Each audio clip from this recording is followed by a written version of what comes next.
এই যে পোকা, আপনি কি পরিবেশটা ভালো? আপনার তো এই যে বেগুনগুলোর মধ্যে আস্ত পোকা, এরকম বড় পোকা।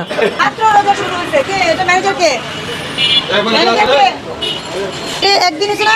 আপনি কি বাবুর্চি?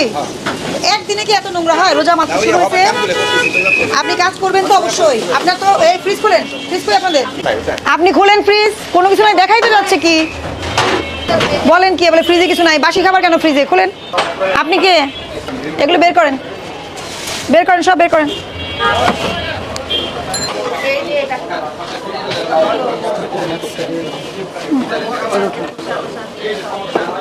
এই যে এই যে পোকা, এই বুঝতেছেন না আপনি? কি আমার কথা বুঝতেছেন না? কথা বলতে হবে তো। আপনি কে? আপনি কেন ধুবেন? না না, এটা তো আপনি আজে বাজে কথা বলেন না। পোকা সহ আপনি কেন ধুবেন? আপনি তো কেটে ফেলে দিবেন এই অংশটা, আপনি তো পোকার অংশটা কেটে ফেলে দিবেন, তাই না? পোকাগুলো কি করবেন?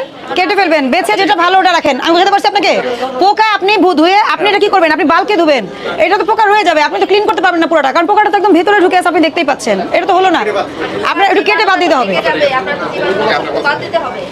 আর বেগুনি কাটার আগে ধোয়, কাটার পরে কেউ ধোয় না। আপনার মুখে এটা প্রথম শুনলাম, এটা শেখার চেষ্টা করতেছি আসলে আপনি কি রেসিপি অ্যাপ্লাই করছেন।